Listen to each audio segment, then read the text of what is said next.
नमस्कार दोस्तों, स्वागत है आपका अपने YouTube चैनल हिंद गुरुजी पॉइंट में। और हम बात करते हैं आपकी बेहतर शिक्षा की।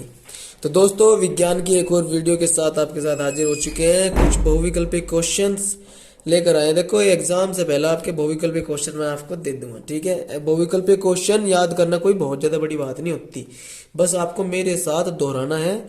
वीडियो को 2 से 3 बार वॉच कर लेना है, आराम से याद हो जाएगा, बहुत आसान। और बहुविकल्पी प्रश्न 20 नंबर के आने वाले, तो तुम्हारा तो मजा आ जाएगा भाई। तो चलो बिना किसी देरी के फटाफट जो है चलते हैं क्वेश्चन पे। देखो क्या है, जीव विज्ञान का क्वेश्चन है। देखो, जीव विज्ञान मैंने इतना पढ़ा नहीं, लेकिन फिर भी मैं आपको क्वेश्चन आपको लगवा रहा। क्या है भाई, क्वेश्चन है, निषेचन के दौरान परागण से निकलने वाली परागण नलिका सामान्यतः किसके द्वारा बीजांड में प्रवेश करती है? तो ठीक है, यहाँ देखो लॉजिक, मतलब कह रहा मैं थोड़ा सा मिलता जुलता ढूंढ रहा आंसर। यहाँ से देखो क्या है, बीजांड में प्रवेश करते हैं, तो बीजांड, ठीक है, पराग नलिका में सामान्यतः किसके द्वारा बीजांड में प्रवेश करते हैं? अध्यावरण निभागी और है बीजांड काय या अंडकार। तो ऑप्शन यहाँ पे डी जो है आपका अंडद्वार, ठीक है। तो निषेचन के दौरान परागकण से निकलने वाली पराग नलिका सामान्यतः किसके द्वारा बीजांड में प्रवेश करते हैं? किसके द्वारा? अंडद्वार। तो ये आपका ऑप्शन सही हो जाएगा, ठीक है।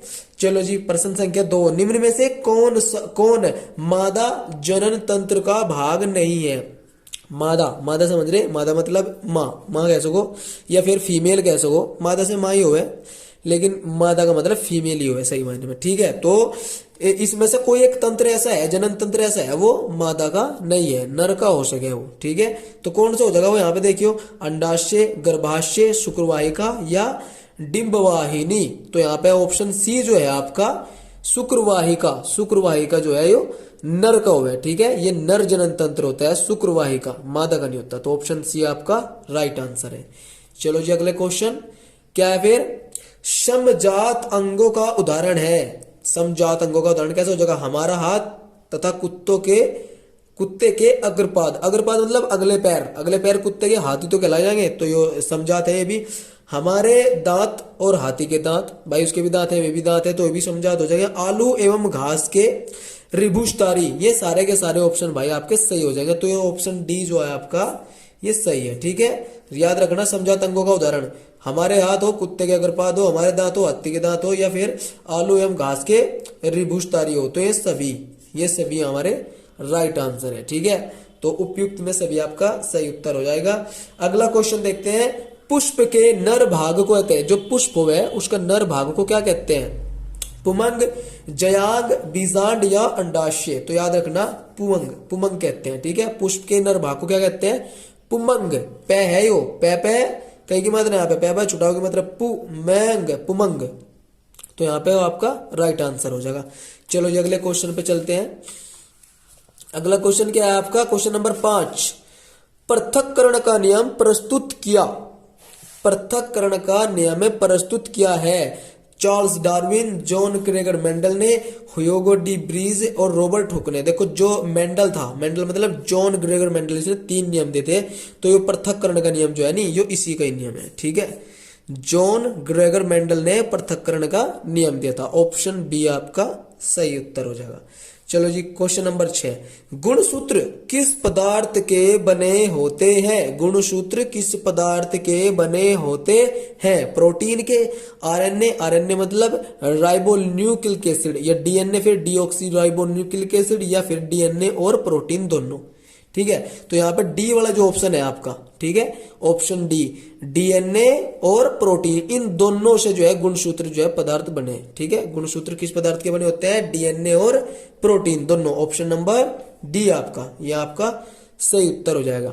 क्वेश्चन नंबर 7 पे चलते हैं। एक उत्तल दर्पण की फोकस दूरी 10 सेंटीमीटर है। एक उत्तल दर्पण की फोकस दूरी कितने सेंटीमीटर है? 10 सेंटीमीटर है। दर्पण की वक्रता त्रिज्या है, तो इसमें से वक्रता त्रिज्या, ये फिजिक्स के क्वेश्चन चलेंगे और फिजिक्स को मैं अच्छे से तरीके से जानूं। देखो कैसे करोगे। यहां आपको एक सूत्र याद रखना, F बराबर R/2। जो फोकस दूरी हो वह त्रिज्या की आधी हो, ठीक है। फोकस दूरी त्रिज्या की क्या हो? आधी। आपको सवाल दिया गया कि फोकस दूरी 10 सेंटीमीटर की है। फोकस का मतलब एफ फॉर फोकस। फोकस कितने दे दिया? 10 सेंटीमीटर का। तो आप यहां जैसे ही एफ का मान क्या रखोगे? 10। चलो रख दिया। तो ये जो आपके बट्टे में दिखाई दे रहा दो, ये दो सीधा एफ की गुणा में हो जाएगा, मतलब आर तो जुका तो रख दूंगा मैं, ठीक है। और बट्टे में क्या रख दूंगा? दो की गुणा से हो जाएगी 10 में, दो ढाई कितना हो जाएगा? 20। भाई दो की गुणा सीधी किस में हो जाएगी? 10 में। इसे वर्ज गुणा बोल देंगे। इसके बट्टे में एक मानकर दो की गुणा की दी 10 में, दो ढाई 20। तो आर का मान कितना आ जाएगा? 20। कितना आ जाएगा आर का मान? 20। और आर का मतलब वो अंग्रेजी में कहता है आर को रेडियस, और रेडियस को कहता है त्रिज्या। और देखियो त्रिज्या ही तो पूछ रहा हमसे, ठीक है। त्रिज्या का मतलब आर पूछ रहा है हमसे। भाई याद रखियो ये क्वेश्चन बदल के भी आ सके। मैं थोड़ा सा समझाने की कोशिश कर रहा, देखो यहां से मैं थोड़ा सा बताऊं इसे क्वेश्चन को। भाई मान लो इसमें फोकस दूरी 10 सेंटीमीटर की दे रखी, हो सके सवाल में वो तुम्हें 20 दे दे और तुम फिर वहां से के इसका सही उत्तर कितना है वैसे 20, तो इसका जो ऑप्शन सी है ये सही उत्तर हो जाएगा हमारा, ठीक है। क्यों हो जाएगा? क्योंकि यहाँ पे 10 सेंटीमीटर की फोकस दूरी है। लेकिन अगर उसने फोकस दूरी सवाल में, आपका जो बोर्ड का एग्जाम होगा, उसने 10 ना दे के 20 दे दिया, तो आप फिर भी 20 लगा दोगे ना, तो ये तो गलत हो जाएगा ना। तो आपको सूत्र याद रखना, एफ बराबर आर बटा 2। इस बात का ध्यान रखियो, अगर वो फोकस दूरी देगा तो फोकस दूरी फिर आर निकालना, वक्रता त्रिज्या। चलो मैंने 20 रख दिया आपका मानिव का। और यहाँ क्या है? आर बटे 2, और 2 की गुणा जब 20 में होगा कितना हो जाएगा मेरा भाई? 40 हो जाएगा, और बराबर रह जाएगा आर। तो इसका मतलब इनका कितना होगा? 40। तुम्हें 40 सेंटीमीटर का सही का निशान लगाना। तो या फिर ऐसा हो जाएगा, वो कह देगा कि वक्रता त्रिज्या जो है हमारी 10 है, तो फोकस बताओ कितना है। जब वो फोकस दूरी पूछेगा तो सीधा आधी का बता दियो। 10 दी उसने त्रिज्या, आर का मान दिया, मतलब त्रिज्या मतलब आर का मान 10 दिया, और कह रहा फोकस दूरी बताओ, तो सीधा इसका आधा कर दो। क्योंकि फोकस दूरी का जो मतलब हमें काटना पड़ेगा, तो सीधा 2 से भाग कर दो उसे, क्योंकि आधा हो जाएगा, क्या हो जाएगा? 5। तो आर कितना, एफ कितना होगा हमारा? 5, ठीक है। समझ में आ गई बात? तो सूत्र याद रखना, क्या है सूत्र? एफ बराबर आर बटे 2, ये है हमारा सूत्र। एफ बराबर आर बटा 2 है, ठीक है। तो जैसा सवाल देगा वैसा तुम्हें कर लेना है, ठीक है। अगर फिर भी डाउट है तो मुझे कमेंट में करके बता दियो कि समझ में नहीं आया या फिर समझ में आ गया। समझ में आ गया तो अच्छी बात है, नहीं तो दोबारा से समझाने की कोशिश करेंगे। चलो फटाफट 8वें क्वेश्चन पे चलते हैं। उत्तल लेंस द्वारा किसी वस्तु का वास्तविक उल्टा एवं बड़ा प्रतिबिंब बनाने के लिए वस्तु को रखना चाहिए। क्या कहा भाई इसने? कि उत्तल लेंस द्वारा किसी वस्तु का वास्तविक उल्टा एवं बड़ा प्रतिबिंब बनाने के लिए वस्तु को रखना चाहिए। बताओ किधर रखना चाहिए? लेंस के फोकस पर, ठीक है, और लेंस से 2f दूरी पर, लेंस से f तथा 2f के बीच, या 2f से अनंत के बीच, ठीक है।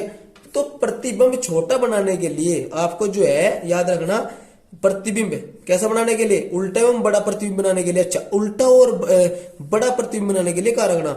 तो रखना पड़ेगा लेंस से f तथा 2f के बीच। यह आपका राइट आंसर हो जाएगा, ठीक है भाई। ध्यान रखियो, वास्तविक और उल्टा और बड़ा प्रतिबिंब बनाने के लिए कहाँ रखना पड़ेगा? लेंस को जो है, लेंस से जो है f तथा 2f के बीच। ऑप्शन सी आपका राइट आंसर है। क्वेश्चन नंबर 9 पे चलते हैं।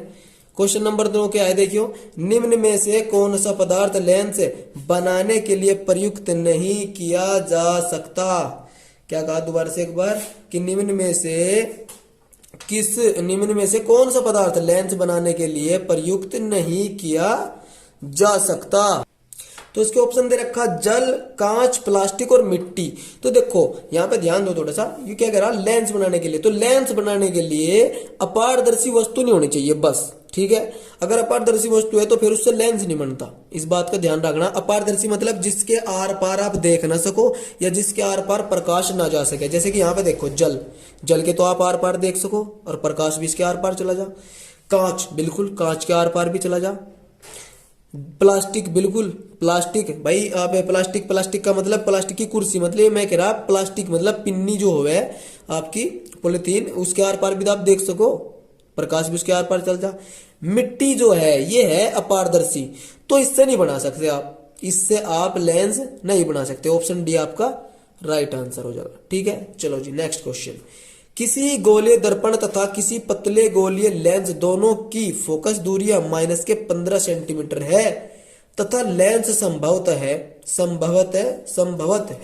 क्या कहा, किसी गोलीय दर्पण तथा किसी पतले गोलीय लेंस दोनों की फोकस दूरियां माइनस के 15 सेंटीमीटर है तथा लेंस संभवत है। कौन सा ऑप्शन है? दोनों अवतल होने चाहिए या दोनों उत्तल होने चाहिए। ठीक है, लेंस की बात कर रहा, दर्पण अवतल तथा लेंस अवतल, दर्पण उत्तल तथा लेंस अवतल।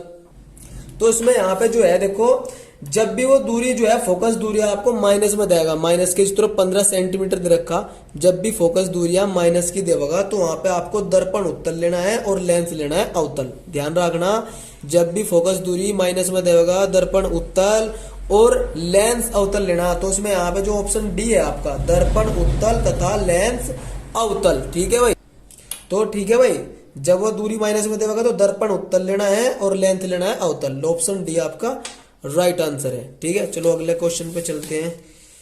अगला क्वेश्चन आपका 11वां। निर्वात में प्रकाश की चाल 3 गुना 10 की पावर 8 मीटर प्रति सेकंड। 10 की पावर 8 है भाई, ठीक है। निर्वात में, निर्वात का मतलब समझ रहे, निर्वात में क्या हुआ, निर्वात मतलब जहां वायु नहीं है, ठीक है, हवा नहीं है। वो निर्वात में प्रकाश की चाल 3 गुना 10 की पावर 8 मीटर प्रति सेकंड है। तो कांच जिसका अपवर्तनांक 1.5 है, जिसका अपवर्तनांक 1.5 है में प्रकाश की चाल होगी। तो ध्यान दो, जब वो अपवर्तनांक जितना भी दे बचे हो, जो भी अपवर्तनांक देगा सीधा उसी से है प्रकाश की चाल को भाग कर देना, आपका आंसर आ जाएगा जो भी होगा। ठीक है, तो हम क्या करते हैं, जो है 3 गुना 10 की पावर 8 है हमारे पास में, और ऐसा कैसा भाग कर देंगे 1.5 से, क्योंकि अपवर्तनांक कांच का इतना ही है। जब ये 15 मान लो तो 15 दूनी कितना हो जाएगा 30, लेकिन दशमलव लग रहा है, इसका मतलब 2.0 या हो जाएगा 2 गुना 10 की पावर 8। भाई 1.5 से 3 को भाग करोगे तो 1.5 दूनी 3 ही होगा, तो 2 बार भाग हो जाएगा, तो 2 गुना 10 की पावर 8 आ जाएगा। ऑप्शन कौन सा है भाई, ए ऑप्शन है आपका। 4.5 गुना 10 की पावर 8 ये भी नहीं है, इसकी पावर 6 ये भी नहीं है, 3 गुना 10 की पावर 6 ये भी नहीं है, ये है आपका D option. D option is the right answer. 2 गुना 10 की पावर 8, यहाँ पे गुना था भाई, ठीक है, यहाँ पे गुना का चिन्ह। समझ में आ गया। जब भी वो निर्वात में प्रकाश की चाल दे देगा और कांच का अपवर्तनांक दे दिया, जो भी अपवर्तनांक वो देगा उसी से ही प्रकाश की चाल को आप भाग कर देना, जो भी आएगा आपका राइट आंसर आ जाएगा। ठीक है भाई, क्वेश्चन नंबर 12 पे चलते हैं। निम्न में से दिए गए माध्यमों में प्रकाश की चाल न्यूनतम होती है, हीरा में, जल में, कांच में और केरोसिन में। देखो यहाँ जो हीरा है, हीरा सबसे ज्यादा ठोस माना जाए और हुए भी तो हीरे में ही है जो प्रकाश की चाल सबसे कम हो। सही मायने में पूरे ब्रह्मांड में सबसे तेज चलने वाली जो चीज है नहीं वो प्रकाश है, लेकिन उसकी चाल कहाँ कम हो जाए, हीरे में। हीरे में उसकी चाल जो है कम हो जाए, न्यूनतम हो जाए। ठीक है, तो A option is the right answer, याद रखना। चलो जी, क्वेश्चन नंबर 13। सामान्य स्वस्थ आंख के लिए दूर बिंदु होता है। जो आंख आपकी स्वस्थ है, बिल्कुल ठीक ठाक है, तो उसका दूर बिंदु कहाँ होगा, मतलब आप कहाँ तक देख सको। तो यहाँ 25 सेंटीमीटर, 50 सेंटीमीटर, 100 सेंटीमीटर या फिर अनंत। अनंत का मतलब वो जहां तक मर्जी देख लो, जहां तक आपकी निगाह जा रही वहां तक देख सको। तो आप ऑप्शन डी जो है आपका ये सही हो जाएगा, अनंत तक देख सको आप। अगर आपकी जो आंख स्वस्थ है, बिल्कुल ठीक है, ठीक है, तो आप कहाँ तक देख सको, अनंत तक देख सको। तो अनंत पे है उसका बिंदु, दूर बिंदु कहाँ है उसका, अनंत पे। लेकिन अगर किसी की जो है आंख मतलब स्वस्थ ना हो तो उसका न्यूनतम बिंदु जो हो, दूर बिंदु जो 25 सेंटीमीटर हो जाओ, ठीक है। लेकिन यहाँ पे स्वस्थ है आंख, बिल्कुल ठीक है, तो अनंत पे बनेगा बिंदु, मतलब इसका दूर बिंदु अनंत हो जाएगा। चलो जी, प्रश्न है 14। कांच का अपवर्तनांक अधिकतम होता है लाल रंग के लिए, पीले रंग के लिए, बैंगनी रंग के लिए, हरे रंग के लिए। ऑप्शन डी ऑप्शन सी जो है बैंगनी रंग के लिए। याद रखना, कांच का जो अपवर्तनांक अधिकतम होता है किसके लिए है, बैंगनी रंग के लिए। ऑप्शन सी आपका राइट आंसर है। क्वेश्चन नंबर 15 क्या है, अभिनेत्र लेंस की फोकस दूरी में परिवर्तन किया जाता है। क्या कहा है इसने, अभिनेत्र लेंस की फोकस दूरी में परिवर्तन किया जाता है पुतली द्वारा, दृष्टिपटल द्वारा, पक्षमाभी द्वारा या परितारिका द्वारा। तो ऑप्शन सी जो है आपका पक्षमाभी द्वारा। ऑप्शन सी याद रखना, अभिनेत्र लेंस की जो फोकस दूरी में परिवर्तन होता है वो पक्षमाभी द्वारा होता है। ठीक है, चलो जी, प्रश्न संख्या आपका लास्ट है, ये थोड़ा गलती हो गया था, ठीक है, सॉरी। तो क्या है क्वेश्चन, विद्युत धारा का SI मात्रक है। जो विद्युत धारा, बिजली जो है हमारी भाई, विद्युत धारा उसका जो एसआई मात्रक हुआ है वो क्या हुआ है, करंट का एसआई मात्रक। तो याद रखना भाई एम्पियर, ठीक है। विद्युत धारा का जो एसआई मात्रक हुआ है वो क्या हुआ है, ampere. Ampere is the right answer. तो 16 क्वेश्चन थे।